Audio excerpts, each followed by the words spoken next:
Hey, welcome to the show. I'm Grant Cohn, joined by Jack Hammer of the Santa Rosa Press Democrat, and the two of us are getting ready for training camp. We both are going to be there. The Niners report in about a week. So, from what I understand, according to Instagram, Deebo Samuel showed up at SFO yesterday. So he's in town, and it sounds like, according to rumors and reports on Twitter, that Nick Bosa and his representatives have started negotiations with the 49ers on a contract extension as well. So let's start there, starting with Deebo. Do you think he's really acted very confident all offseason? Do you think he's going to bet on himself and sort of continue this trade demand and only accept the highest offer possible? Or do you think he's going to take what the Niners give him?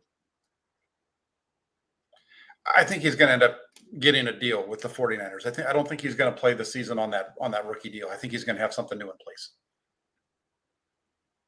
Yeah, I do too. I mean, it doesn't seem like, for a guy who requested a trade, it doesn't seem like he's really going to stick to that. And I think maybe he overestimated his worth to the rest of the league. Like, he was ranked 9th best among wide receivers by his peers and execs and coaches and stuff like that. And we've talked about it. We used to talk about it when we did the film breakdowns. Like, for an elite wide receiver, of all the elite wide receivers in the league, he drops the ball the most. Yeah, I remember going through in the beginning of the season, I think he was a double digits at one point. Definitely has had a lot of drop issues last year in the beginning of the year. But at the same time, he had a lot of big plays and things like that. When it comes to Samuel, I think he is probably a top 10 receiver. And I think that some of the trade demands, I think he wanted to get the number up to a certain level. And then on top of that, I think it also plays his agent, I think, played a role into that too, because his agent had a lot of these top receivers that were getting big money. And I think he was kind of helping out play in that game with his agent as well. Yeah. Well, I don't think that he's going to get the top money. I mean, he could hold out another year, not take this contract, and prove that he's legitimately a top 3 wide receiver, not just a top 3 gadget guy. But I don't think he's going to do it. I think he wants cash now. He is a top offensive weapon, but technically, all the work he does behind the line of scrimmage, that's not really being a wide receiver. I mean, that's being like a running back or a punt returner. I mean, as far as the work he does beyond the line of scrimmage, it's fair to say he's not top 5. And it's fair. And that's not even getting into his history of lower body injuries and maybe coming into camp a little overweight sometimes. So he knows all that stuff. The Niners know all that stuff. I don't think he has that much leverage. I think he's going to take what the Niners offer him, which will be a nice deal. Yeah, I think it'll be a good deal. I think the thing, we haven't seen Deebo Samuel play enough with somebody that can actually throw the ball down the field, right? And so that's why we've seen him, I think, and be having to get so much of that play behind the line of scrimmage is because they haven't had a quarterback that could take the ball down the field and get it to him on a consistent basis. And so he's made plays on the field. He did quite a bit last year with Trey Lance. I think they had three long touchdown passes between the two of them. Two of them were long, two of the 3. So I think we're going to see Deebo Samuel's game evolve this season as the 49ers offense evolves with Trey Lance. He's definitely an explosive downfield guy. We've seen that. But I think for him to really say he's the best wide receiver in the league, he needs to drop the ball less, because on 3rd and 7, you might feel better going to Ayuk or Kittle or Jennings. And same in the red zone. I mean, if it's a gotta have it play, Deebo just might drop the ball. Now, if it's a big play, that's Deebo for sure. Better than anyone else, but Justin Jefferson, you don't have to really you don't have those concerns with him. So anyway, Deebo's still young. Like to see him stop, because Jerry Rice, that was before my time, but I heard he used to drop it and then he kind of stopped. Yeah, he had a lot of problems the first couple of years of at least for sure, his first year was he had a lot of drops. It kind of tailed off after that. But he had a ton of drops in 85, and we've seen Deebo kind of go up and down with that. So we'll see what happens this year with the changes and the way that they're going to utilize them. Maybe those numbers can go down for him as well.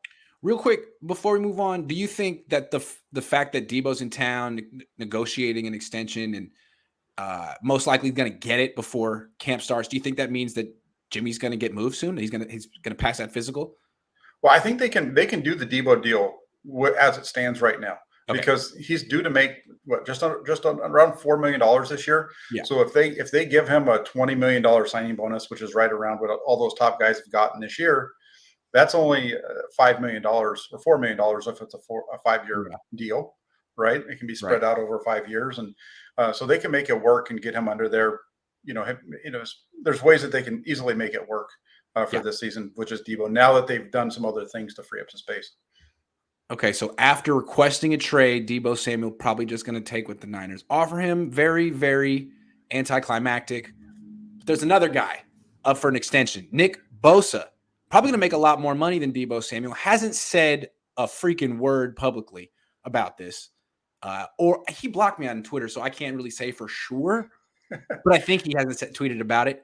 Do you think Nick Bosa will bet on himself or take the Niners offer? And when I say bet on himself, I mean like do what his brother did and just wait until after his 4th year to sign an extension, because theoretically, with inflation being what it is, and you might get more money in the future. What do you think? Yeah, the last thing we heard from Nick Bosa was that as far as he was, he wasn't worrying about all this contract stuff, right? He said that he let his representation handle that and all that kind of stuff. As far as him betting on himself, if I was Nick Bosa, given his history, I would think that, I understand that it makes sense that he's going to bet on himself like his brother, but Nick Bosa doesn't have a history of doing it year after year after year. He's been very up and down going back to his time at Ohio State. He's not Joey Bosa. No, he's Nick Bosa. Yeah, and he hasn't had back-to-back solid seasons. 5 his freshman year, 8 his sophomore year, then 4 when he got injured. Big rookie season, injured. Big season in year 3. So and when it comes to Nick Bosa, I'd say betting on himself makes the most sense from if he feels like he's going to be healthy this year, then do it. But for him, it might make more sense to get that deal done now. Right, because if he were to not do it now and go back and get injured, which has been his pattern, and if it was a bad injury, it would be like a catastrophic mistake.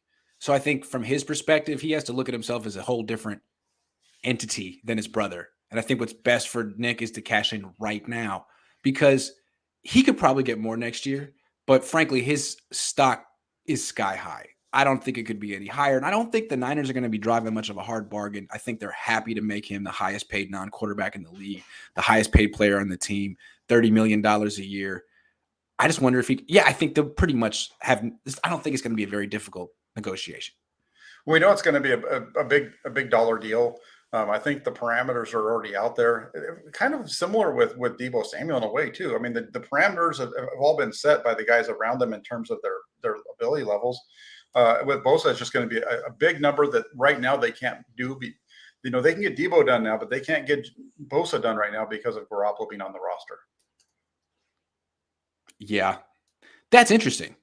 And I still, I guess this whole thing with, let's talk about Garoppolo being on the roster real quick. I guess we're all waiting on the Browns. And from what I understand, this is how it works. If the judge, Sue Robinson, gives Deshaun Watson any punishment, anything, 2 games, Roger Goodell can extend it as long as he wants. If she doesn't give him a punishment, then nothing the league can do. He's out. I mean, he's free to go to the Browns and go to camp. So I would imagine the judge has already made up her mind, but it's a very touchy subject. I mean, she's going to get criticized one way or another, and she's probably already written 30 pages of her explanation, but she's probably going to release it maybe in a week. But she has to do it before training camp in case she decides that the league can't punish Watson and got to give him a chance to go to camp. So I guess that's where we're at right now with Jimmy Garoppolo. Yeah, kind of stuck in a holding pattern on the Browns at least, and that doesn't sound, from the reports that I'm hearing, and you're hearing from the same ones, I'm sure, it could be anywhere from 2 to 8 games. I don't think that's enough for them to want to move on a Jimmy Garoppolo. I think it would have to be a full season suspension really in order for them to make a move there. But again, from what I understand, if the judge says 8 games, Goodell could say, "Great, now it's a year," and then Deshaun Watson sues, and then it gets really, really weird.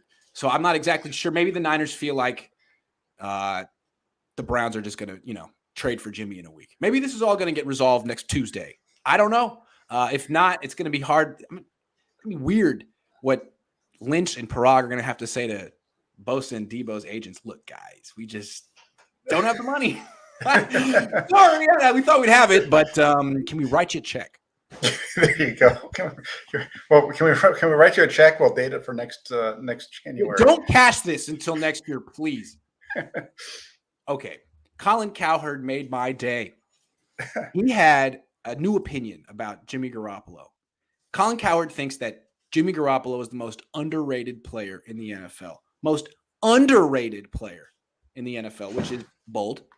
So I figured if you didn't watch the 4 minutes, which, I mean, I can understand why you wouldn't want to. I outlined his 6 main points. We can go through them. Yeah, let's do it.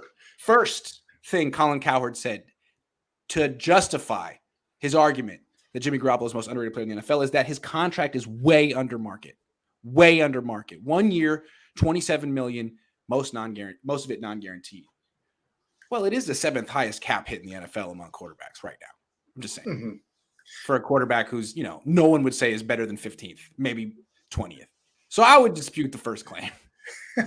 Well, the only positive thing with the Garoppolo deal is if you're willing to extend him, it's easy to get it. It's easier to do that with him than it would have been with Baker Mayfield, for example, because of the guaranteed money that was there. So that's true. When it comes to Garoppolo, it's I think maybe a little bit easier to work around it. But definitely, I think that for when it comes to Garoppolo, if you're going to eat $25.5 million, which you're going to have to do if you're signing him, trading for him, the Browns are the only team that can do that. Everybody else is going to have to be some kind of a trade and sign kind of deal. And I think the 49ers didn't letting that happen in terms of letting him talk to teams, but definitely changes his market around a little bit. What I love about this is that Cowherd is trying to act like he put these thoughts together himself. Like someone clearly fed him these points. And he doesn't really quite understand any of them and doesn't really get them 100% correct. But someone's making a case. Okay, so the contract's way under market. I mean, it's a flexible contract. There's things you can do with it. But as is, it's expensive. He says 7 to 8 teams minimum that will need a quarterback next year. Yeah, I mean, that's every year. That was this year. And none of them wanted Jimmy. So I don't know I don't know really what that matters at all. But maybe it will. Yeah, and then he rattled some off, like the Saints, for example. Well, the Saints, they signed a quarterback this offseason. They brought a quarterback back. He's going to be on their roster again next year because it was a 2-year deal. He's going to they have $15 million dead cap hit next year if they got rid of Jameis Winston. So, there's always the Commanders with Carson Wentz. They said they're going to get rid of Carson Wentz after 1 year because he makes bad decisions. Yeah. Carson Wentz has a career interception percentage below 2.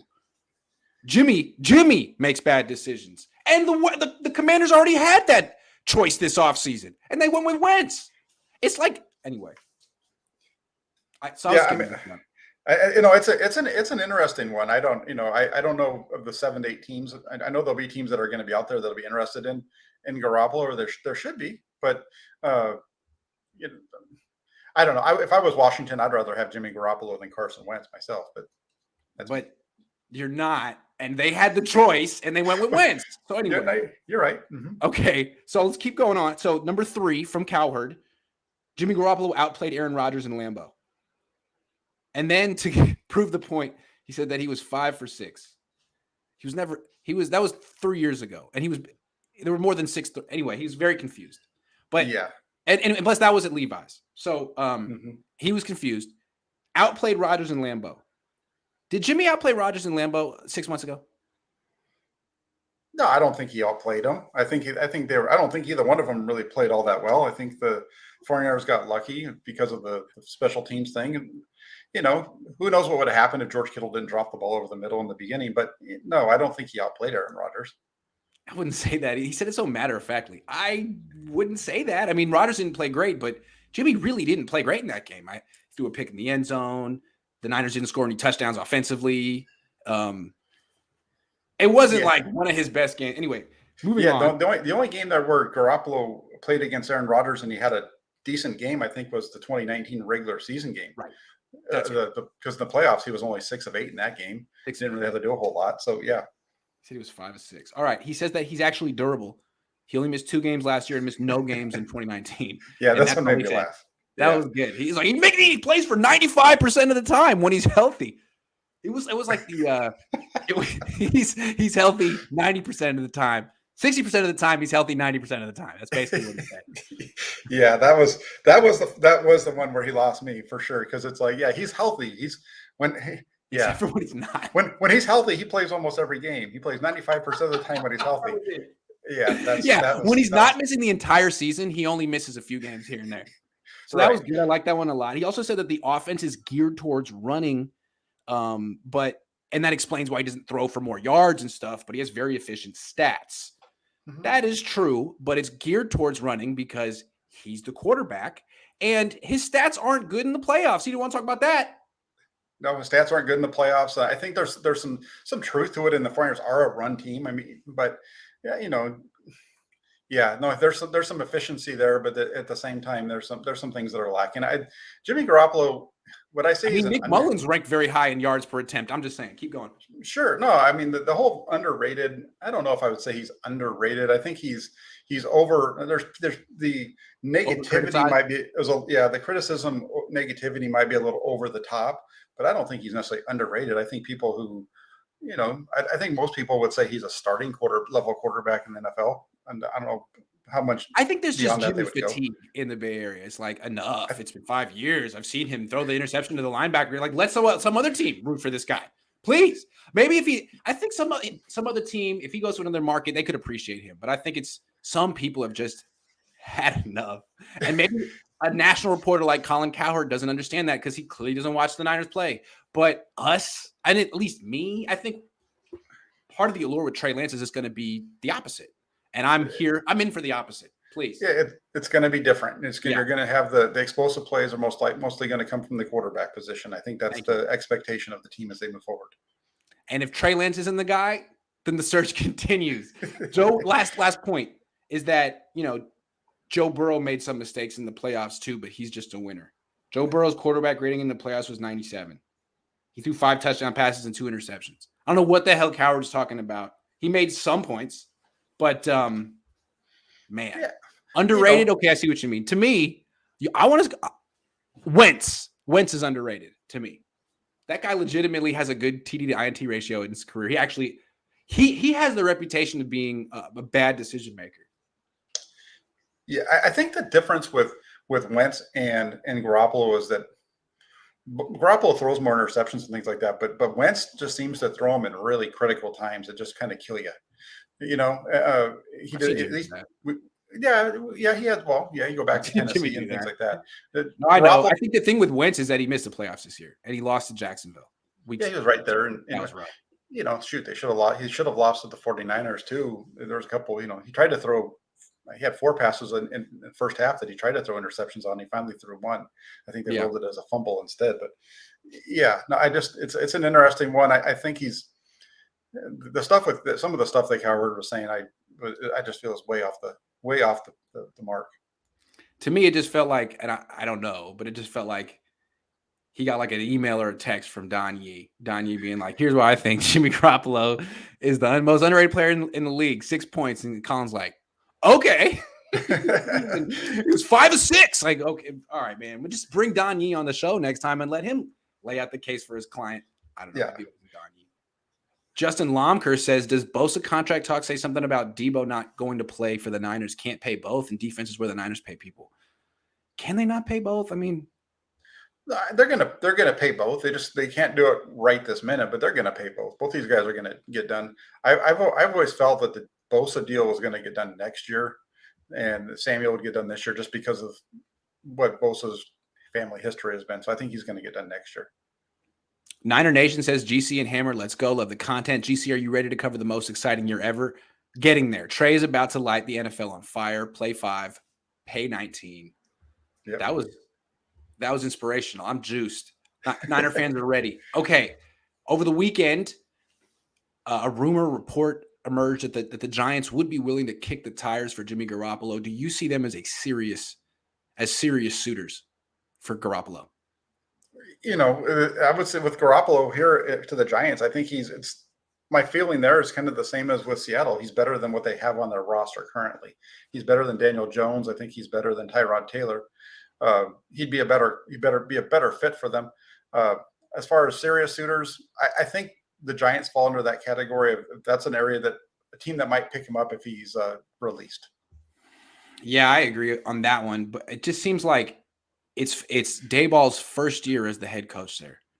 Why would you bring in 30-year-old Jimmy Garoppolo coming off an injury to be your quarterback? I mean, there's no pressure on you to win right away. Presumably you got the job because you said something in your interview about what you could do with Daniel Jones. I mean, wouldn't you want to give him one more chance, see what you can do with him? And if he's not the guy, draft someone young next year. I mean, to me, Jimmy is more like the kind of guy you bring in if your job's on the line. Like, man, I need to get to the playoffs this year. Damn it. It's like, I'll go get Jimmy Garoppolo. That makes sense. Like, year one of your tenure, man, there's no pressure on you. Why would you do? But I don't know. Maybe they also signed Tyrod Taylor this offseason, who to me is a good backup quarterback, but maybe they want a starter. Yeah, no, Garoppolo would make more sense for a team like Seattle or Cleveland, a team that, I know Seattle, a lot of folks don't look at them as being very solid, but I think they're usually better than people feel. Last year, without Russell Wilson, they lost a little bit more there. They did sweep the 49ers last season. So I think a team that's in a more of a win now mode makes sense. So Seattle, Cleveland, that's kind of why I felt like Carolina would have made sense for him too. Yeah. If the Browns don't trade for Jimmy Garoppolo, I don't see Jimmy Garoppolo getting dealt anytime soon. I think teams around the league are calling the Niners bluff. And when you hear about his interest, that's teams basically saying any day now, the Niners going to cut him. So I think the Niners are stubborn enough to dig in and not cut him, especially if the Browns don't come through. They could see it as, look, we have the cap space. We got Jed's blessing. If we hold on to him, there's always a chance that a team gets a quarterback injured and Jimmy gets dealt. And if we hold on to him throughout the whole season, a third-round comp pick. Baby, those are great. Ambry Thomas. Well, the third-round comp pick, that depends on them not signing anybody in free agency too, right? That's the whole thing there. But yeah, they didn't sign a whole lot of anyone this year. No, they didn't. It's a at this point right now, from a football standpoint, again, it still makes sense to keep Garoppolo, but I don't think this is just a weird one because if they think that he's going to, I think the thing here is if the 49ers don't release him, the 49ers don't trade him, does Jimmy Garoppolo show up? Does he finally stop being a nice guy and just not show up? I don't think he will. I think his whole brand is I'm the pro, I'm the nice guy. I would be shocked. It's like, dude, what did the Niners do to you that was so bad? They give you $100 million. And now they're going to give you $27 million to be a backup. My heart goes out to you. Why don't you just show up and do your work? You'll be free in a year. I'm sorry. Players have had to go through worse than what Jimmy Garoppolo has been. You know what I mean? Oh yeah, no, I agree with that. I mean, from a football standpoint, you bring him in, you let him go. I mean, right now, the 49ers have already spent all the money. They're not going to be bringing in. They're not somebody that they're all of a sudden, other than Deebo and Nick Bosa, there's not all of a sudden somebody they're going to give all this money to. So they're pretty much set right now. It's a tough one. I do kind of agree with you. So I think Jimmy Garoppolo is going to be on this team, maybe inactive, maybe in bubble wrap, but I think they're just going to hold out for opportunities to trade him. If I'm wrong and they get rid of him, maybe the Browns come through. Maybe they just cut him. Do you think they need another quarterback to back up Trey Lance, or is a Lance, Sudfeld, Purdy quarterback room good enough? Yeah, the answer to the question is yes. If they get rid of Jimmy Garoppolo, they need to bring somebody in. I don't think that Nate Sudfeld is a guy that you expect to go out and win games for you. And I don't think Brock Purdy is either. I think moving on from Jimmy Garoppolo and having those other two guys puts you right back to where you were in 2020, 2018, and 2017 in terms of the quarterback room. Trey Lance is going to be really good, but if something happens to him, they don't have anything around him. They can't win. No. And last year, they got to the playoffs because their backup quarterback won a game week 16, week 17 that they had to have. I don't know that they could do that with Nate Sudfeld. I mean, Nate Sudfeld's never started a game. He came in relief one time, and the next week his coach got fired. So I don't know. I mean, I like that they like him, but it's not based on anything tangible from a game. So, yeah, it seems to me that if they want to trade with the Giants call them up and they're interested. I think a cool trade would be Jimmy for Tyrod Taylor, maybe some picks involved as well. But Tyrod Taylor is the backup they should have got. The Niners should have got this offseason. If the Niners had gotten rid of Jimmy Garoppolo in March, everyone was saying Tyrod. I mean, he's got the connection with Anthony Lynn, and he's a perfect fit with Trey Lance. Yeah, absolutely. So I'd be cool with that. Yeah, send Jimmy Garoppolo for Tyrod Taylor and maybe a late round pick in 2024, like what we've already seen happen. Sure. Yeah, not sure that'll happen, but I'm just trying to think of creative suggestions for John Lynch because I feel like he's stuck and I'm tired of this. But at the same time, the drama is great. Yeah, because if Garoppolo is not going to be here, I do agree with you. I do feel like they need to add to the quarterback room because I'm not confident in the other two. Yeah, and as much as confident as we are in Trey Lance, he did get hurt twice last year. And it's not like a Trey Lance issue so much as it's been a Niners issue. Like all their quarterbacks have gotten hurt at one time or another. They don't put much emphasis in pass protection. They do run the ball a lot, but Trey's part of that. So, yeah, they might want to get a better backup quarterback. Mm-hmm. This is an interesting stat I was looking up. Dead money. So the Niners don't have much. It's about $6.7 million. But D Ford's still on the roster. That's $6.9 million. Jimmy Garoppolo's still on the roster. It's about $27 million. And although Jimmy and D Ford could get cut before the season starts, it doesn't seem like the Niners are going to use that money. They could roll it over, but that's essentially $40 million that they could have used this year and aren't using. That's one of the main reasons I'm lukewarm on the team and the offseason in general. I guess that little fact right there. They could have done more.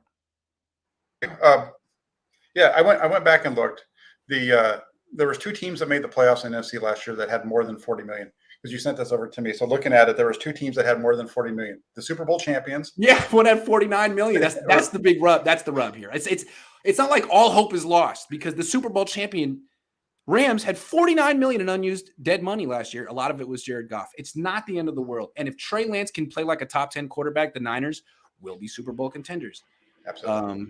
But if he's like the 15th best quarterback, and then some of this stuff could come into play. I'm just saying. Yeah, no, I agree with you because I think if you look at the 49ers and the Rams and you look at their rosters, the roster for the Rams last year is very similar to the 49ers makeup this year. Even last year they were. It's just about the quarterback play. That's the difference between these two teams. And if Trey Lance can be the quarterback the 49ers expect him to be, then they're going to give the Rams a run for their money, in my opinion. Yeah, and I think what's really encouraging about this Niners team is, despite this stat here, they really do match up well with the defending Super Bowl champions. I mean, the best team in the league has a real tough time with the 49ers. And the only time the Rams beat the Niners last year, they were down 10 in the fourth quarter and they squeaked out a 3-point victory. I mean, it was as close could be, and that's the only time they won. So if Trey Lance is as big an upgrade over Jimmy Garoppolo as I think, Niners are in business. I guess I'm just doing a little hand-wringing right here because this offensive line, I've never heard of Jake Brendel. I've never actually seen him play football in a real game. So I don't know what to think.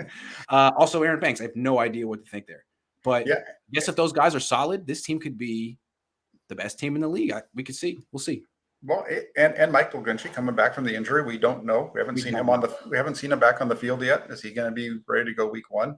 There's a lot of question marks that are there. I think they can work around some of them, but to say there's question marks up front is appropriate because there are. Yeah.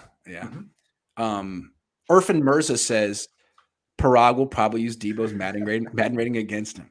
It really feels like the whole NFL world is like ruled against Deebo Samuel this offseason. It's like, you're not as good as you think you are. Sorry, Deebo. Maybe next year. It's pretty rough. I mean, he had a great year, and maybe it doesn't matter what position he plays, but it's just the fact of the matter is running backs get paid less than wide receivers. And a large part of his skill set is running back. And once you take that away, I'm just saying, like, of the top 10 wide receivers in the league, he's in there. He drops the most passes. He's got to fix that. Yeah, that's definitely something he needs to fix. And this, the top 10, this whole thing with him, it's funny because, the guy out in Cincinnati, he didn't make it into the top 10 either. And I think he's just as good, if not better than Deebo last year. Yeah, you could argue that Jamar Chase and Deebo Samuel are the two most dangerous weapons in the league, and they didn't make it. How did Jamar Chase not make it?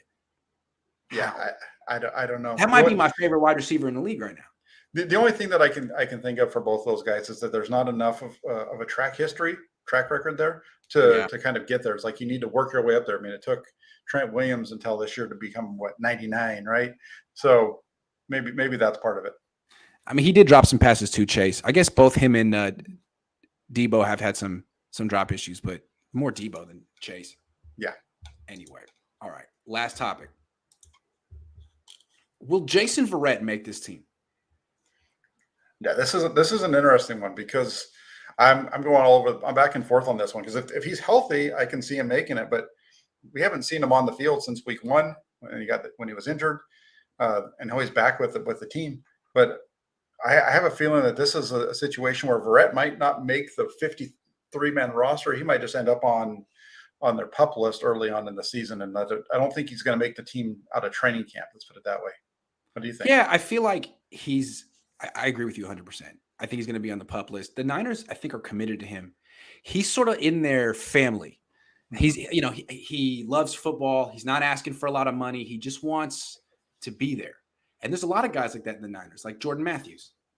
Came in the league right around the same time as Jason Verrett, had some really good years. Not what he used to be, older. But every year the Niners like, hey, you want to come to camp? You want to try to be a tight end? You want to be in the practice squad? You want to hang out? You want to go to Cabo? Like, we love you, man. And when you're done, you can be on our coaching staff, I would guess. I feel like Jason Verrett's in like that. And I don't think they're just going to cut him. I think, hey, man, you want to keep rehabbing? You want to keep trying? Sure. And if you can come back midseason, great. If you come back next year, great. I think that's how they feel.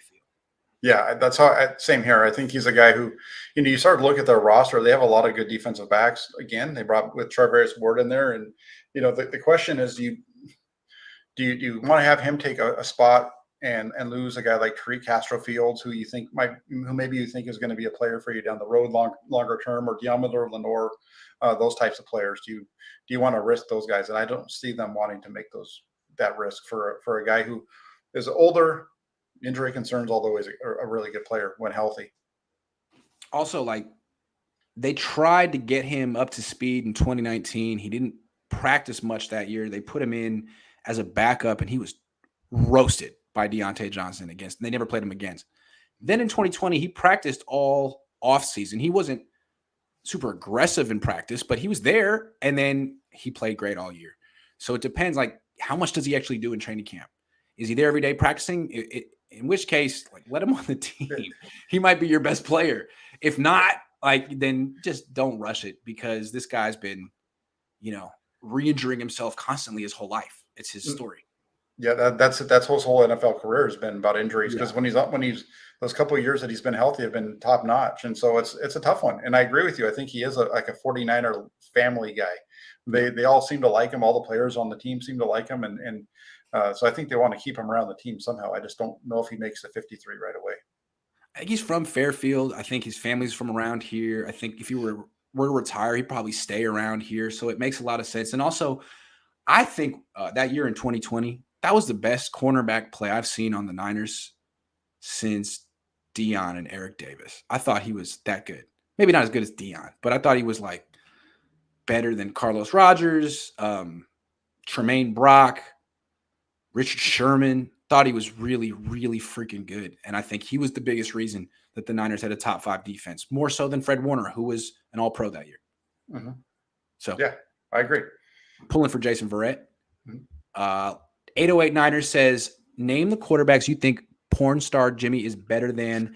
The thing they have in common is they got drafted to bad franchises, and they're all more talented than PSJ. Where would PSJ be if he didn't get – see, that's an interesting question to me, because I do feel a lot of his mystique nationwide is the fact that he was drafted by the Patriots. He sat in the bench a long time like Aaron Rodgers, and he was groomed by Tom Brady.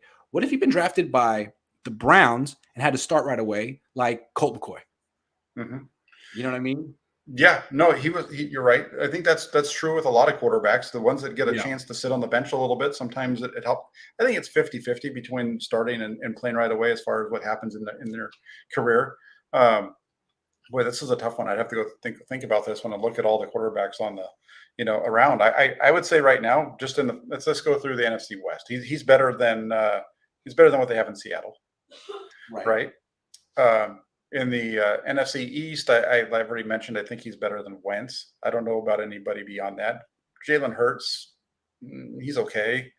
But I mean, it's once you get like past the 15th best quarterback in the league, and I think Jimmy's below that. I mean, you really have to make a decision. Like, do you want this limited veteran with no upside, or do you want this unproven young guy with upside? I mean, it's like you're making a choice. You're not getting a Pro Bowler one way or another. So what do you want to roll the dice with here? Right. That's the way I No, look at it. no, That's the tier I he's think in. I think he's a guy who right now is a lower tier starting quarterback, in the 20 to 32 range, That's fair. who you would want to bring in if you're going to get a young quarterback to kind of keep your team competitive for a year or two. Yeah. And if you Uh, need to win some games in the regular season and you think you can protect him, then great. yeah, if you I think you mean, have a defense and a running game that can kind of protect him a little bit, and you just need a guy who can make some plays for you. I think he can do that. I think. yeah, I mean, you could argue that the big reason he started last year is because Kyle Shanahan's win-loss record was so bad that he couldn't afford to have the growing pains year with Trey Lance. Then he needed Jimmy Garoppolo to rehabilitate his win-loss record a little bit. Now he feels like he can. Hey, I made the playoffs last year. I can. I'm good, right? You're not going to fire me if we go 7-10, right? Right? Yeah, Right. that could be part of it. I think that it's about getting Trey Lance comfortable in the That's NFL, true. and I'm looking forward to what Trey Lance is going to do. I think that you can go back. You can feel that Garoppolo had more positive than negative stuff last year, but also be happy with excited for Trey Lance coming up this season. Sure, absolutely. And to this comments point, real quick, when he says, where would he be if he didn't get drafted by New England? There is a certain mystique when you get drafted by the Patriots, especially that position. Like, oh, Belichick saw something in him. Belichick sees something. I mean, you get drafted by the Arizona Cardinals, like no one's impressed. You get drafted by the Detroit Lions, no one's like, oh my God. I don't even know who the general manager is there. So it's a leg up. And then you don't play for 3 years. Like, who knows? You might be good. Although it's not helping Jordan Love over in Green Bay. The reports aren't great about Jordan Love.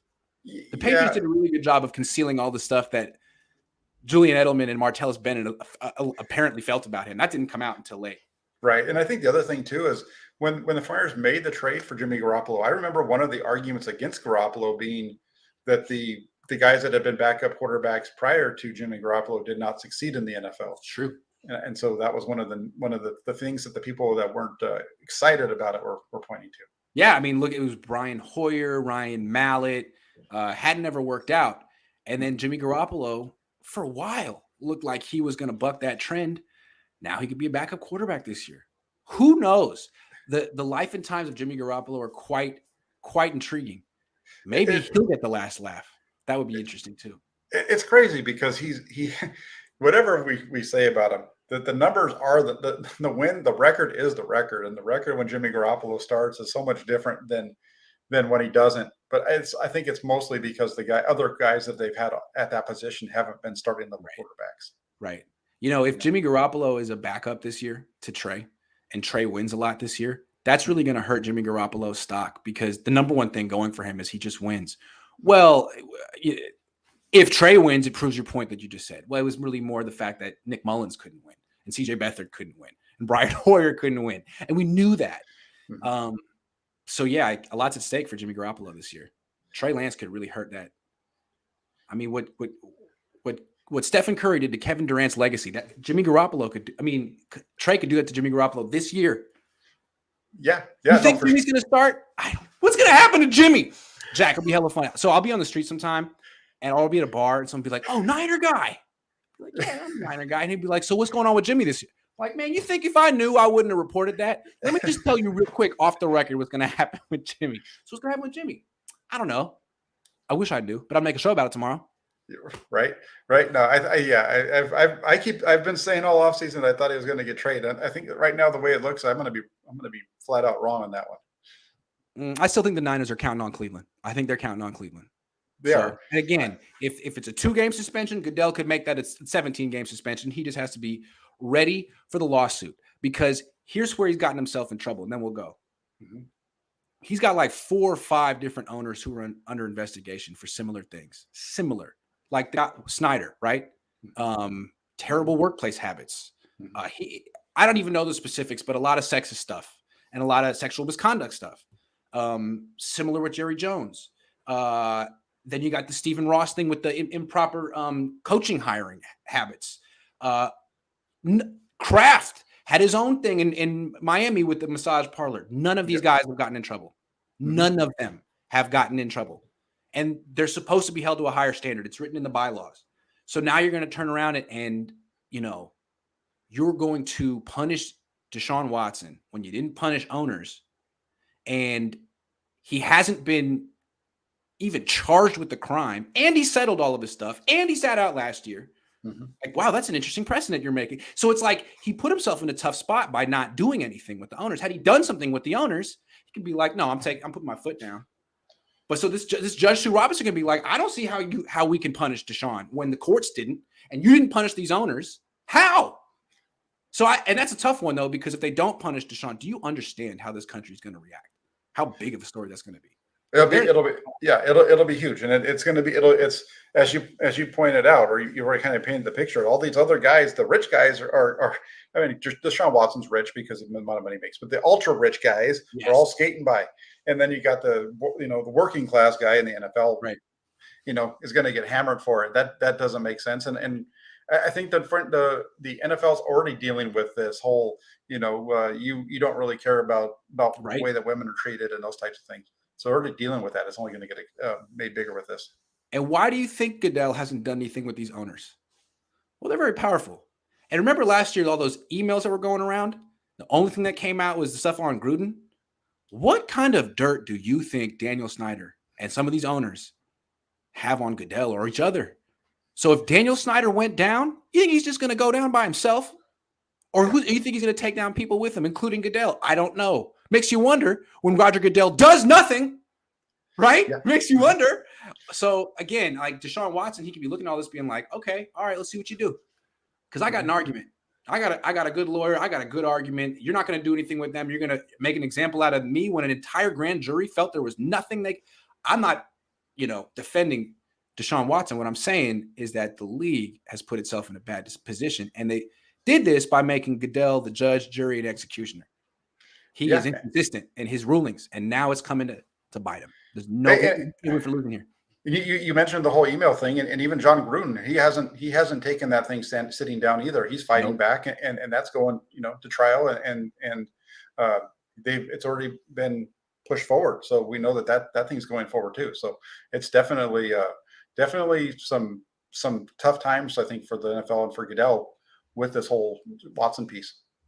A lot of people say Goodell's good for the league because the profits keep rolling in, but I feel like he's bad for the league because the national story about the league is always about him and what's he going to do with someone who got in trouble, or the story is always away from the field.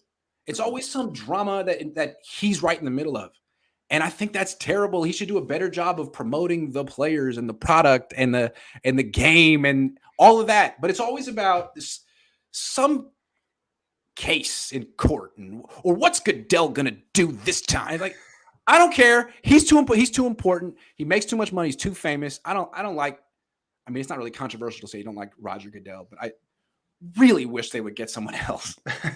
Well, if he's getting the credit for where the game is at right now financially, I think that's a misstatement. I think the game's is at where it is just because of the popularity. It's just the most popular game that there is in America, and that's why you've got all these other little startup leagues trying to come up because everybody's trying to get a piece of the pie. And you see the mess that's happening in college football. It's all about America's demand for football more and more and more. It's true. So if I were the NFL, what I would do is I would start a spring league and put it on the NFL Network. I would watch that. But the teams wouldn't go for it, right? Because the players get hurt. I don't know. No, but Larry Krueger, who you do a show with, he's talked about this for a long time, and I think he's absolutely right. You have to have, if the NFL wants to do it, they put on their own spring league. You have the San Jose 49ers, you have the Henderson Raiders and whatever. You have all these local teams with their practice squad, get those guys that, whatever, even guys like the USFL is taking. And I think if you put them in the NFL's uniforms and you put them out there during the spring, people are going to watch it because they like looking at the helmets and the uniforms. Oh, yeah. And people follow the draft. And I mean, one of my biggest videos in the offseason is the video, an article is about the practice squad guys. Mm-hmm. People, if you're on the team, people are interested. So, I mean, like if Brock Purdy were starting games right now, people be watching that. I don't understand why the NFL leaves so much money on the table. It's crazy. Now, they make a lot of money. Maybe that's why.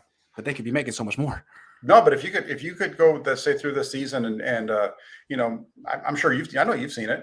Everybody wants to know what's happening with Jason Poe. They all want to know what's happening with Donovan West. These are guys who likely aren't even going to make the team, but everybody wants to know about them.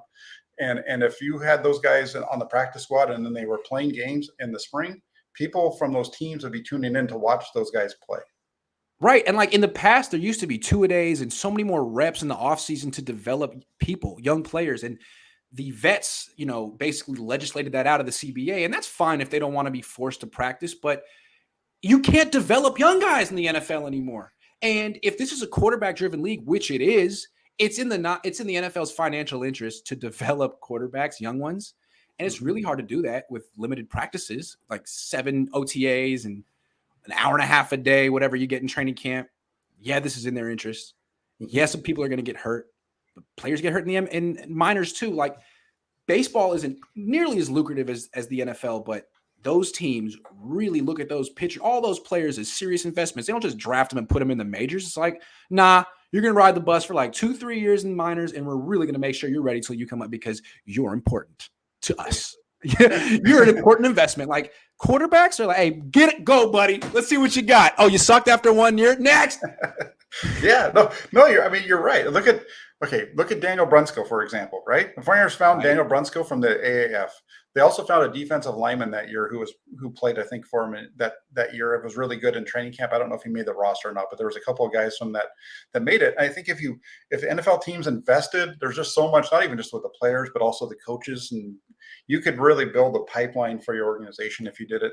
And I think the NFL is missing out on it. Yeah. Mm-hmm. Invest money to make money, NFL. God, sometimes I gotta explain this to him. All right, Jack. Well, next time I see you, it might be at the Niners facility. Yeah, it's either going to be Tuesday or Wednesday for sure. Yeah, absolutely. Thanks for watching, everyone. Thanks for joining me, Jack. Yeah. Make sure you follow Jack on Instagram, on TikTok, Instagram, Facebook, all the social medias. He has a YouTube. It's very good. Check it out. Yeah. YouTube and Twitter. That's where you can find me. Yeah, and the Press Democrat as well. That's right. 49ers.pressdemocrat.com. Yep. All right. See you guys.